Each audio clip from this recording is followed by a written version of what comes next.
Totoo kaya na nagmakaawa o nanikluhod itong si Alan Peter Cayetano, ang Senate President sa ngayon, sa Malacanang para manatili sa kanyang posisyon? Yan po kasi ngayon yung ibinulgar nito pong si dating Secretary Ronald Llamas sa kanilang programa ni Attorney Enzo Recto. Alam niyo mga tol, kung totoo po ito, talagang hindi mapagkakatiwalaan itong si Cayetano. Bakit? Biruin mo, matapos niyang sabihin sa Malacanang na ngayon lamang daw po sa Senado nakakuha ang majority ng hindi po pinapakialamanan ng Malacanang o walang nag-uutos o hindi sinusunod ng Malacanang. Tapos ganito yung mababalitaan po natin. Sa bagay, yan naman mga tol ay sabi pa lamang no? Yan ay chismis pa lamang. Wala naman pong beripikadong impormasyon, in fairness naman kay Alan Peter Cayetano, na iyan nga po ay nangyari, no? Kasi dito po sa programa ni Attorney Enzo Recto, kung hindi po ako nagkakamali nung isang gabi po ito, ganyan po yung mga paratang dito pong si Ronald Llamas. Tapos hindi siya naniniwala na yan daw po ay papakinggan ng ating Pangulong Bongbong Marcos, itong si Alan Peter Cayetano. Pero baka magpang-ping, yung tawag doon, magpag-ping. Tama ba? Tema po natin sa madidinig nyo dito kay Ronald Llamas kasi binansagan niyang weak president si Pangulong Bongbong Marcos. Yan naman po ay ating re-reactionan din mamaya. Pero puntahan po natin dito pong usapan nila ni Secretary Ronald Llamas at Attorney Enzo Recto, mga tol. Ito po ay re-uploaded sa Veritas, mga katotohanang magpapalaya sa bayan. Gamitin po natin yung re-uploaded video mula po kay Attorney Enzo Recto. Ikaw, tinatawag mo, nag-online selling parang nag-online selling na si actually, halos araw-araw na. At laging yung nasa likod niya, yung Sam, ano ba yan? Anong version ba yun? Yung salpo. Talagang pero ang huli niyang statement, medyo na siya, lahat na niya na kinakalaban. Galit siya sa mga deans ng mga law schools, mga professors, kasi sa statement na libas kontra sa kanya. Yung mga civil society, simbahan, galit din siya. Media, nag-ano na nga siya, galit din siya sa media. Bakit daw hindi matanggap na under attack ang Senado? Tapos, yung minorya, ikaw, nag-comment ko na dun sa comment niya na ang tyrannical daw ay ang mga minorya, nasa minorya, tindi naman ng... Pero, ang bago na, binibira niya na ang Malacanang. So, at si PBBM din ay nagka-counter.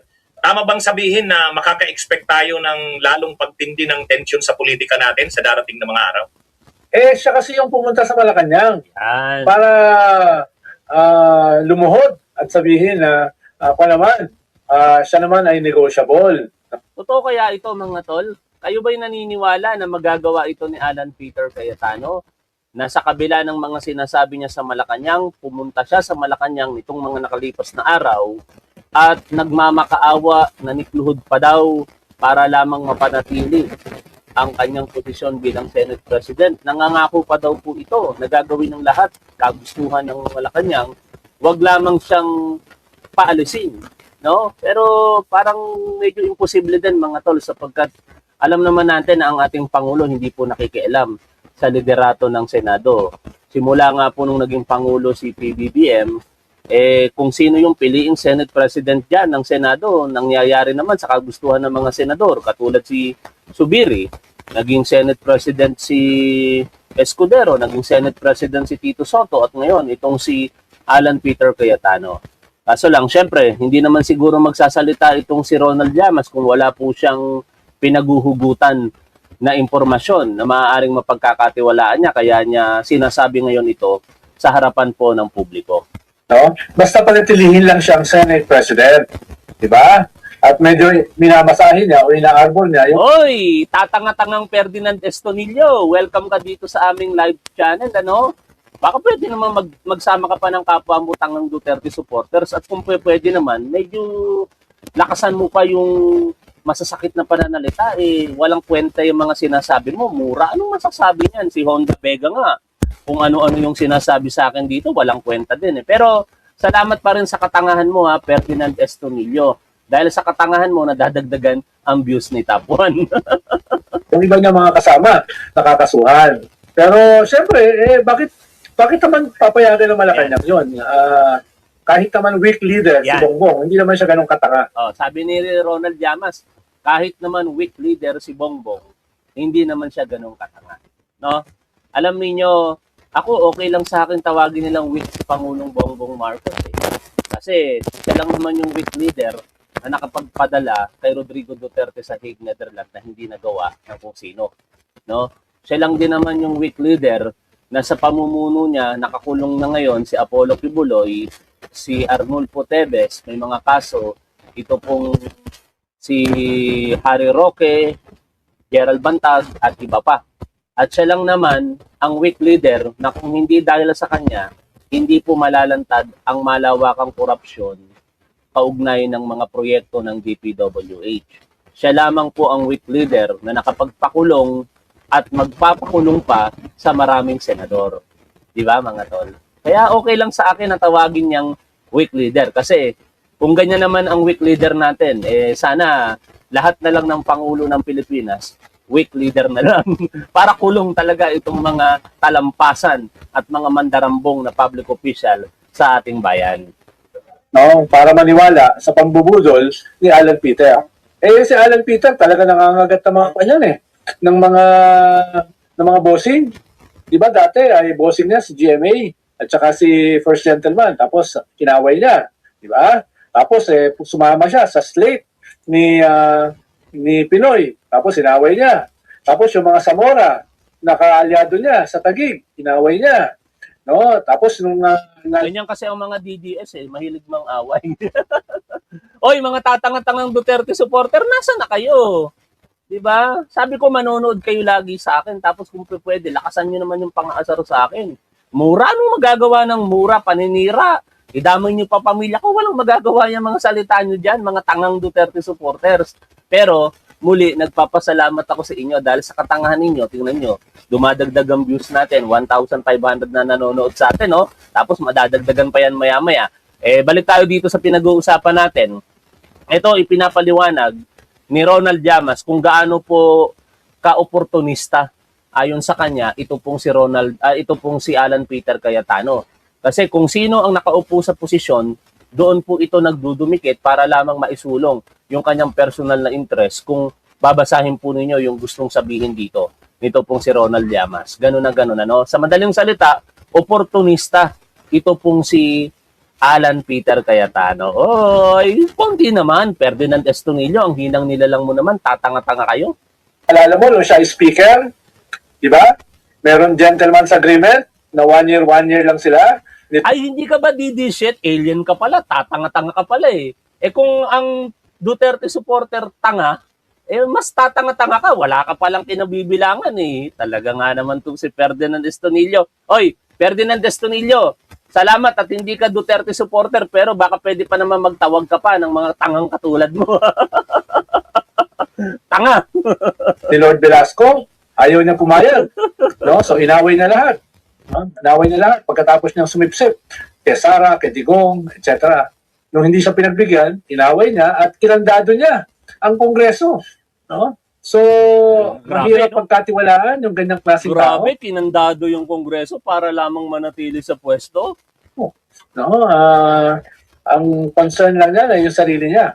Kaya galit na galit yung mga obispo 2 Sundays ago eh. Sabi ng mga obispo, pwede ba? Huwag mo namang gamitin yung Biblia. Huwag kang quote na quote sa scriptures para sa iyong cynical political agenda, political calculation. No? Tapos ganun din. Yung mga dean ng mga law school. Nabasa mo na yan, attorney, na sinasabi na ito namang Senate President na ito, abogado pa naman. No? Tapos ganito yung posisyon niya dito sa arrest ni Bato, etc. etc. Tapos yung sinasabi niya the Senate was attacked, malinaw yung forensic evidence na hindi ito inatake. No? Nung una, sinasabi niya ay very spontaneous yung pagpunta ron ni Bato. Mismo si Bato sa interview niya kay Jessica Soho at si Robin Hood Padilla sa kanyang interview, inamin na talagang conspiracy yung kanilang coup na nilaunch kay Senate President Tito Soto. So lahat ng mga sinasabi niya ay nahuhuli siya sa sarili niyang bibig.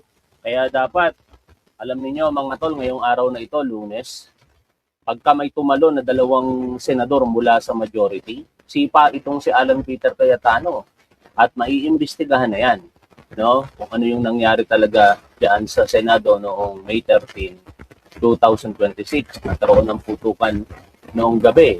Yan ay mababanggit mamaya sa interview din nila, si Ronald Llamas at yung 2 reporter na si Mugato at saka si Romel kay dating Senador Antonio Trillanes. Kasi kahapon hindi natin natapos yung kabuuan ng interview na yon, kaya mamaya after this reaction, ipagpapatuloy po natin yung reaction video natin sa interview na yon kay Trillanes. Naniniwala ba kayo mga tol dito sa mga binabanggit nitong si Ronald Llamas na itong si Alan Peter Cayetano ay talagang napaka-oportunista at gumagawa-gawa ng mga eksena para lamang mapanatili niya ang kanyang posisyon? Ako, kung tatanungin ninyo, 99.9% naniniwala po ako dito kay kay Alan Peter Cayetano. No? At hindi lang ito usapin ng hypocrisy. Usapin ito ng sobrang kasinungalingan. Ang tingin ko nga sa kanya ay kasinungalingan na tinubuan ng mukha eh. No? At hindi lang ito, mukhang wasakin talaga niya gusto yung Senado para manatili na siya sa posisyon. Oh, Nodson Jabel, bakit ulol na sinasabi mo? Nasaan na yung bakla? Anak ng tetin naman. Nagdadatingan na yung mga tatanga-tangang Duterte supporters. Nunzabel o Sanbel, sabi mo sa akin noong nakaraan, bakla ako. Ngayon, pinapatunayan ko na sa yung bakla ako. Ngayon, ayaw mo na akong tawaging bakla. Sasabihin mo na lang ako ng ulol. Anak ng teteng naman na yan. Aw! Aw! Aw! Aw! Aw! Aw! Uy, nako. Hindi ko na alam kung paano sasagipin itong institusyon na ito eh. So, binasak niya in 2 weeks as never before. As never before. Ito lang yung first time na yung Senado ay mas mababa ng hindi hamak yung approval rating kesa sa Kongreso. Usually kasi Kongreso ang notorious eh. Ngayon, more than double yung approval rating ng Kongreso kumpara sa Senado dahil sa kanilang naging boto sa impeachment. So, kung hindi talaga tatanggalin ito, ay talagang yung institusyon ng Senado ay tuluyan ng mawawasak at tuluyan ng pupulbusin. Kaya dapat talaga matanggal na itong si Alan Peter Cayetano. Kaso lang, mukhang kapit-tuko din yung 12 senador sa kanya dahil sabi nga, birds of same feathers flock together. Alam naman maghiwa-hiwalay ang mga yan. Lahat sila may kanya-kanyang kontrobersiyang kinakaharap. Isa-isahin natin muli, Si Bato de la Rosa, crimes against humanity, may warrant of arrest kaya nagtatago ngayon. Si Bongo, posibleng labasan din ng warrant of arrest ng ICC sooner or later. Or dito sa Pilipinas dahil meron din po mga reklamo, plunder at iba pa kasong kriminal sa kanya. Yung 4 na senador, plunder, Rodante Marcoleta, Chis Escudero, Joel Villanueva, Jingo Estrada, si Robin Padilla, obstructions of justice. Anak ng teteng naman yan. Ilan na lang ang matitira sa inyo?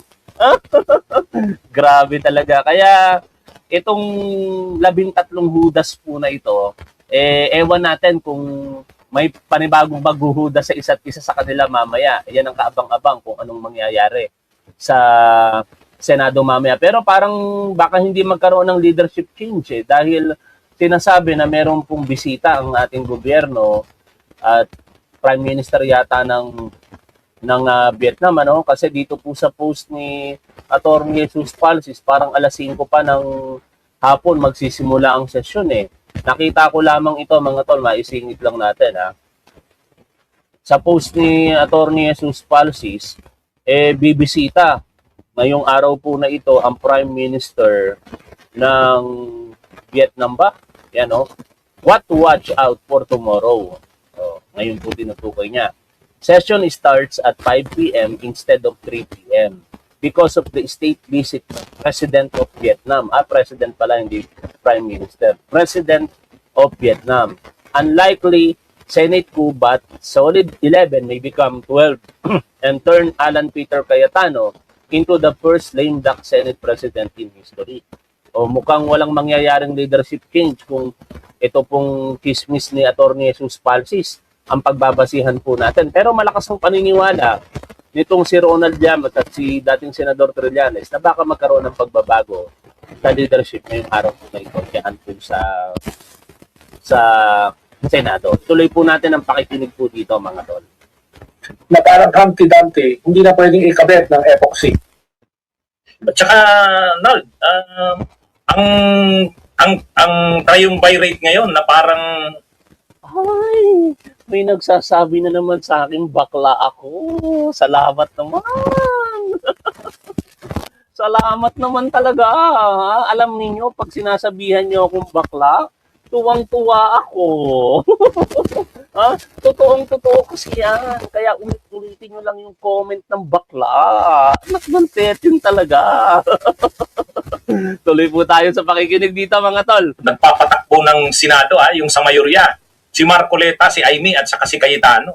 Kasi syempre yung iba, katulad nila Cheese, nila Jingo, may mga kaso sila. Kaya syempre hindi sila makaporma, hindi sila makasabay sa ano. Ang talagang inaasahan ni Cayetano na parang kanang kamay niya si Marcoleta. Imaginein mo kung magtandem yung dalawa na yan.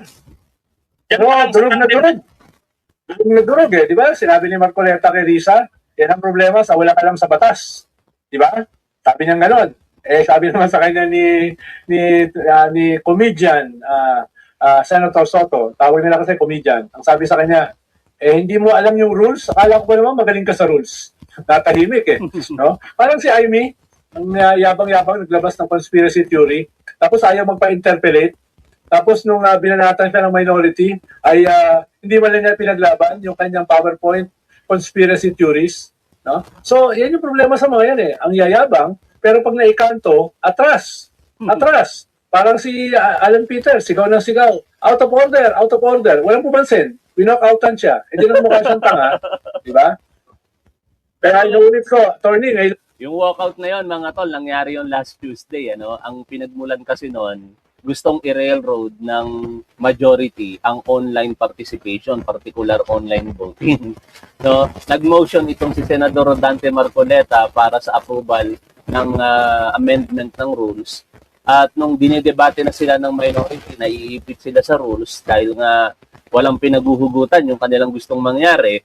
Ang ginawa nung Senate President, siya pa yung nag-move to divide the House, hindi tuloy nagustuhan ng minority, nag-walk out. Ano ang naging resulta? Pag-walk out ng minority dahil, ewan ko, kung may usapan na yung isang member ng majority na si Chis Escudero, absent kasi, ang natirang bilang na lamang, 11. Siyempre, bago mag-adjourn, kailangan may maiwan na isang member ng minority. O, di si Tito Soto yon. Bali, ang total na lang nila, 12. Kaya sabi ni Senator Tito Soto, move to adjourn dahil nga lack of quorum, walang nagawa, no? Tapos may nagmamagaling na senador na dapat tawaging neophyte senator daw, sabi ni dating Senador Trillanes, na kine-question pa kung bakit daw ganon na pwedeng mag-walkout tapos mawawala na ang quorum. Sabi nga ni Senator Tito Soto, hindi debatable yan. Akala ko ba magaling sa rules, no? Di ba? Kumbaga, sa pagmamagaling nitong ilang miyembro sa majority, sumasampal sa pagmumukha nila yung kanilang mga sinasabi. Hindi ako nakakita ng ganitong klaseng Senate leadership, ng ganitong klaseng Senate majority sa aking more than 45 years sa politika. Talagang nakakahiya. Sobrang nakakahiya. No? Nag-agree ba kayo sa sinasabi na yan ni Ronald Llamas, mga tol? Type 1 nga, mga tol, kung kayo po'y nag-agree na sumasang-ayon, na nakakahiya po talaga ang nakikita po natin ngayon sa Senado. Type 1, comment 1 po kayo kung nakakahiya sa paningin ninyo ang nangyayari sa Senado. Type 2, comment 2 po kayo kung hindi naman sa tingin ninyo. Yan, tingnan natin ang inyo pong mga reaksyon. O, initial na sagot ng mga manonood natin, puro 1 na naman. Kasi yan na talaga ang tingin ng publiko, mga tol, sa Senado ngayon. Sobrang nakakahiya na talaga. Kaya 100% ngayon, nag-a-agree ako dito sa mga sinasabi nitong si Ronald Llamas at yung mga opinion ninyo sa loobin ninyo, nag-a-agree din ako dyan. Nakakahiya na talaga ang Senado ngayon. Ang tanging paraan na lamang para mabuhat muli o kung sakasakali man, maibalik ang nawawala na talagang integridad ng Senado, mapalitan na po ang Senate President. Pero ang tanong, kailan kaya mangyayari yun? Ano? Yan din yung sinasabi ni PBBM. Ngayon din lang daw siya nakakita ng Senado na masyado ng sobrang baba na, too shallow. At kaya lang bakit parang yung 13 senador na kasama ni Cayetano, ang problema kasi doon, napaka ng 13 na yan. Unang-una, yung 5 dyan, wala ka talagang maasahan, hindi babaliktad yan kasi talagang sobrang pagtatanggol niyan sa... May umiiyak na naman na Duterte supporters. Nalilito na ako sa inyo. Tatawagin niyo akong ulol, bakla. Tapos ngayon magagalit na naman kayo. Saan ba talaga lalagay sa inyo si Tapon, mga tangang Duterte supporters? Hindi ba kayo natutuwa niyan? Hawak niyong Senado ngayon. Pero bakit galit na galit pa rin kayo? 13 kayo sa Senado. Mga tatanga-tangang DDS. Pero walang magawa yung 13 ninyo, no?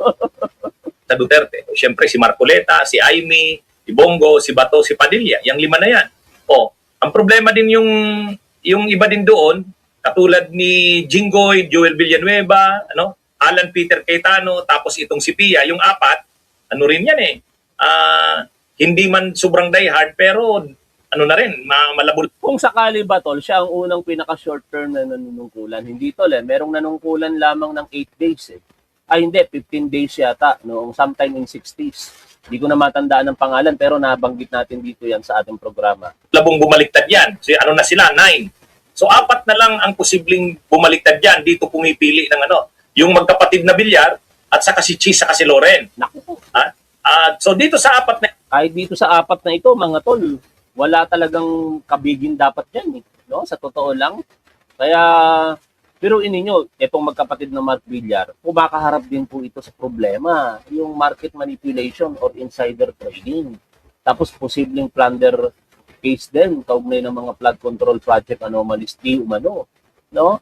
Si Loren Legarda, tingnan mo naman kung gaano rin po kahudas yan.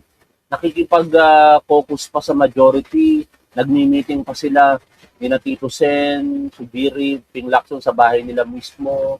Tapos kinalaunan, huhudasin lang din pala. No? Tapos, sino yung isa? Nakalimutan ko bigla yung isang binanggit dito. Si Mark Villar, Loren Legarda, Camille Villar, and Chis Escudero. Si Chis Escudero kumakaharap sa kasong plunder, di ba? Parang napaka-awkward naman natanggapin pa ito ng minority. Pero syempre, kung yan ay tatalon, karagdagang bilang din para lamang maalis itong si Alan Peter Cayetano, pwede na rin siguro. No? Sa tingin ninyo, mga Tol, pwede na ba yun? Parang hirap mag-decide kasi wala Sa 13 senador po na ito, wala ka talagang makakabig para kumampi sa mga matitinong senador Na ito, Nal, hindi ba nila naiisip na masyado nang nasisira ang Senado? Hindi ba nila naiisip na i-save nila yung Senado? Umalis na sila dun sa mayorya? Wala ba silang... hindi ba nila napapansin ang galit ng publiko, ang reaksyon ng publiko? Talagang si Cayetano naman, kahit si Cayetano, alam niya naman na lahat na halos negative ang reaksyon sa Senado. Pero kasi si Cayetano, tingin niya, wala kaming pakialam sa inyo, basta kami, gagawin namin kung anong tingin namin na dapat namin gawin. Ganon ang stand niya Pero itong mga senador na ito, halimbawa yung magkapatid na Villar, si Loren saka si Cheese, yan posibleng manggaling yung probleng lumipat Hindi ba sila nakakaisip man lang na masyado na itong ginagawa ng Senate President nila ngayon?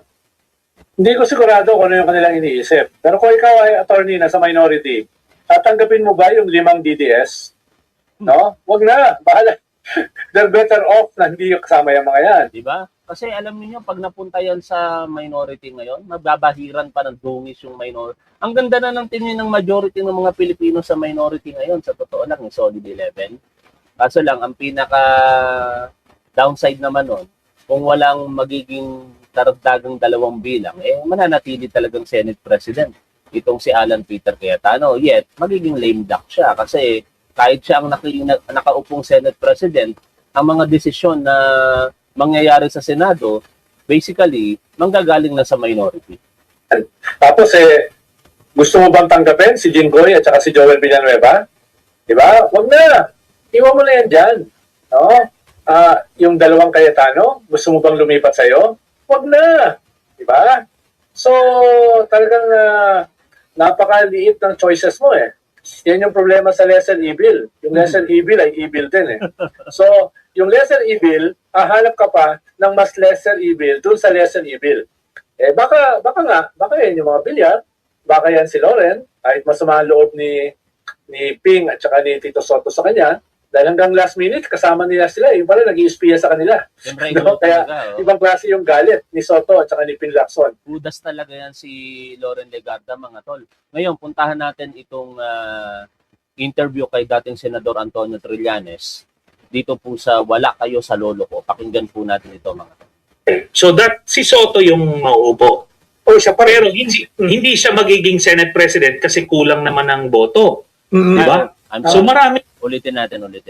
Iba ito. Tapos nakikita nyo, may mga linyada siya na hindi to tyranny of the majority, tyranny of tyranny. Ito. tyranny. May mga ganyan yan. Meron bang ganun tyranny of minority? Pwede bang makapag-tyranny ang minority? Kakaiba talaga ito si Alan Peter Cayetano, ano? He actually believes that he is funny. Pero napaka-corny, di ba? Ang corny ng mga tirada niya. Nag-Pokemon nga eh. Walang onsehan sa ano. Yung bang may mga ganun siya. Oo. And sabi ko nga, torture eh. Just watching and listening to him, having na known him, na decode mo siya, talagang torture eh. Just watching him. Kaya ako, di ako nanonood mga tol ng live nitong si Alan Peter Cayetano. Inaantay ko na lang na lumabas sa balita kasi grabe mga tol. Biruin mo, manonood ka sa kanya, magsasalita ng salita ng Diyos, ang lumanay magsalita, napakabait magsalita. Pero lahat yun, parang pakitang tao lamang. No? Even nga kapatid niya, di naniniwala sa kanya eh. Yung si Mayor Lino Cayetano ba yon? No? Yung masama rin ang loob sa kanila dahil kinalaban sa politika, dugo sa dugo. Si Mayor Lino Cayetano naman, yung direktor, willing naman siya magpaubaya, pero iba talaga itong si Alan Peter Cayetano eh. Napakagarabe sa kagahamanan, sa kapangyarihan. So, Senator, yung moving forward sa Lucnes, di ba? Ito na, mamaya. Public Service Session. Ano pang nakikita niyong pagbabago na mangyayari, na posibleng mangyayari? Kasi kung maupuli si Senator Jinggoy sa plunder case, edi 11-11 na lang yan. So, paano makapalitan si SP kung 11-11 pa rin? So, ito hypothetical lang ito, no? Manny and Romel.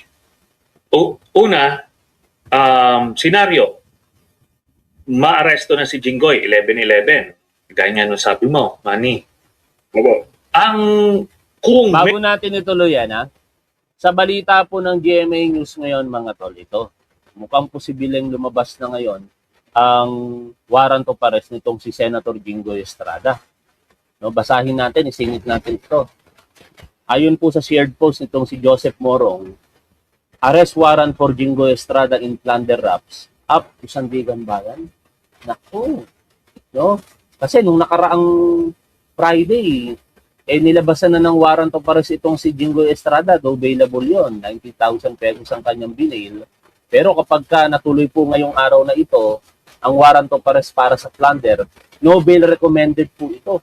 At alam niyo, meron pong provision sa plunder law na kapag ikaw ay public official, nakasuhan ka, ikaw ay dapat suspindihin sa iyong opisina. Kaya malamang sa malamang, kung magtagumpay man itong majority sa pagnanais po nila na online participation, hindi magiging applicable na ngayon yun kay Jinggoy Estrada at sa apat pa o iba pa dyan na makakasuhan ng plunder ng mga senador. Bakit? Maliliwanag po doon. Dapat suspindihin ang isang public official, including senator, sa kanilang trabaho kapag sila po ay kumakaharap ng kasong plunder. Aabangan natin yan, mga tol, ngayong araw po na ito. Balik tayo dito kay dating Senador Antonio Trillanes. May lumipat na dalawa from the Alan block to the minority block. Yun na yun. 30 na sila, matatanggal na si Alan agad-agad. Ora mismo, tanggal. Kumbaga, we hope to undo yung mga ginawa niya, yung mga, ang dami nilang ginawang kalokohan eh. At ngayon, maiimbestigahan na, pati yung si Aplaska, matatanggal na kagad yan, Correct. mate-turn over yan. Pati yung baril ni Aplaska, kasi may mga impormasyon na hindi kanya yon, may isang senador na nagbigay sa kanya nun. Yon kasi ayaw i-surrender sa mga investigador. Yan, makikita lahat. So, yun ang malalaman natin. Para mapanagot man lang yung gumawa ng iskandalo na yun. Grabe yun. Global scandal yung ginawa ni Cayetano na yun. Nakakahiya talaga yun. Grabe talaga yun mga tol. Sobrang nakakahiya yung nangyari noong May 13, 2026 ng gabi dyan sa Senado kung saan nagkaroon ng putukan. Ang pasimuno, Senate Sergeant at Arms sa pamumuno ng dapat sinususpindi na si Mau Aplaska.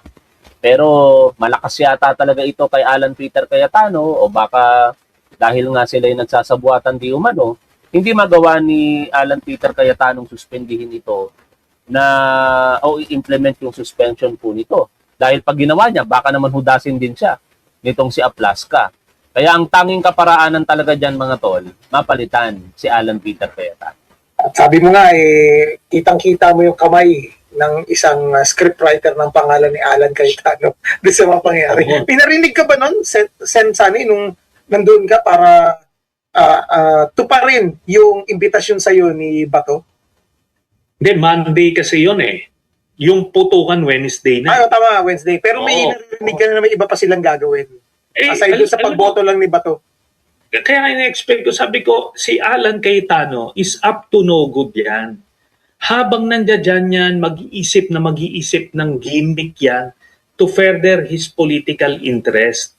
Kaya, alam mo, maraming sorpresa yan. Diba? Kagaya nga, itong latest, yung papalitan nila yung rules para i-accommodate yung mga wala doon. Kasi, yun yung mag-guarantee ng numbers niya. Kasi alam niyang time is running out for him. Alam niyang meron tatalon. Oo. At it's just a matter of time. Na yun na nga, kung Lunes mangyayari yun, ditanggal siya. Kaya yan yung mga taktika ni Alan. Mm-hmm. Senator, ano sa tingin nyo? Ay, ito na pala yung na-late kasi nakalimutan na naman niya. Iba na yung tumatanda, Senator. Akala niya, alas 8 kami. Ilang beses na yung pinag-usapan na alas 6 kami ngayon. Forward natin mga tol. Baka imbitahan ka raw sa Blue Ribbon ni Marcoleta. Si Marcoleta, talagang pabida na naman porkit tinalagang subcommittee chair, no? Ni Alan Peter Cayetano para sa Blue Ribbon Committee. Una-una niya kagad ipapatawag.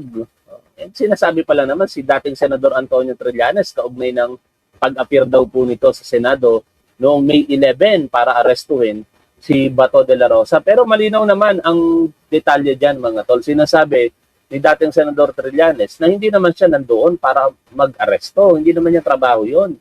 Nandoon siya para tuparin yung hamon sa kanya nitong si Bato de la Rosa. Diba sabi ni Bato de la Rosa noon, Trillanes, make my day, sumama ka, pusasan mo pa ako. O diba? May mga paganong-ganong hamon pa itong si Ronald Bato de la Rosa kaya sinasabi ni Trillanes, tinupad niya lamang yung hamon, no? At iba yun sa sinasabi nitong si Rodante Marcoleta na kahit utusan daw na kumain ng ganito, gagawin niya. Iba yun. Pakinggan ninyo ang sagot dito nitong si Trillanes, mga tol.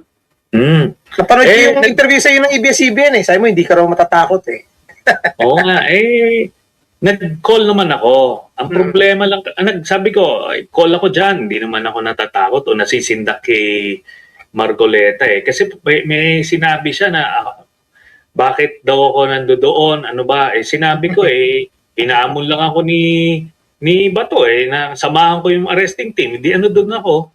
Sabi niya, kung sabihan ka palang kumain ng tae, kakainin mo. Iba naman yung utos sa hamon, kako. yung hamon yun challenge ako, tinanggap ko. Kaya sabi ko, kung hahamunin ako ni Marcoletang pumunta ng Senado para batukan siya, anuhin kayo, tatanggapin ko rin yun. I will accept that challenge. Di ba? O, tingnan natin. Pero pag binatukan mo, baka ano yung lumipad doon? Kasi, Ronald, paulit, Ronald. Senator, wala ka namang alam sa batas. Kaya huwag mo na siyang hamulin. No, hindi ka naman Oo. Alam niyo mga tol, itong mga nangyayari sa Senado, lahat yan dulot ng agagawan din ng mga senador. No? Nakakahiya. Kung hindi naman po sila gumawa ng mga aberya sa nakalipas na panahon, edi wala sanang ganyang issue. O isa-isahin natin muli si Bato de la Rosa, kung naging maayos ang pagpapatupad nila ng war on drugs at hindi ito nagresulta sa libo-libong pagkamatay ng ating mga kababayang Pilipino, di wala silang kinakaharap na kaso sana dyan sa crimes sa International Criminal Court for Crimes Against Humanity kay silang dalawa nitong si Bongo. Ito namang si Rodante Marcoleta in particular, kung siya po'y hindi tumanggap ng donasyon, dahil yung ng donasyon para sa kanyang kandidatura sa pagkasenador, lalong-lalo na siya po ay kongresista noon, di wala siyang kakaharaping plunder, indirect bribery at violation of PD 46 sa kasalukuyan.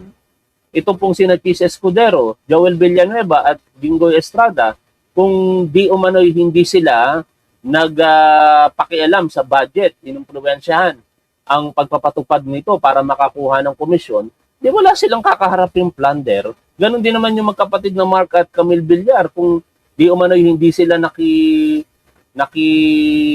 nakigawa o gumawa ng paglabag sa batas o yung paglabag sa Securities and Exchange Commission Code of the Philippines or market manipulation or insider tradings among other violations of law, di wala silang kakaharapin na problema.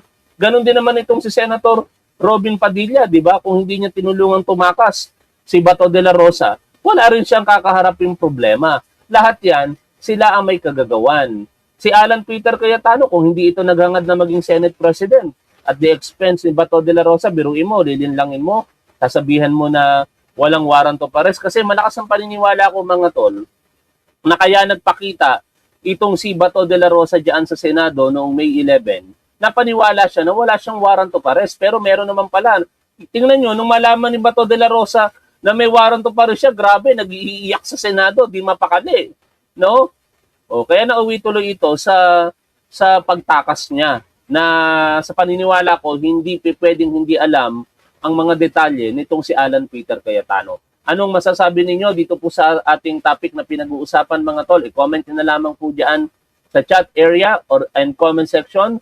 Maraming salamat. Lagi po nating tandaan kung ano ang tama at dapat, doon po tayo. Keep safe. See you always. Bye for now mga tol.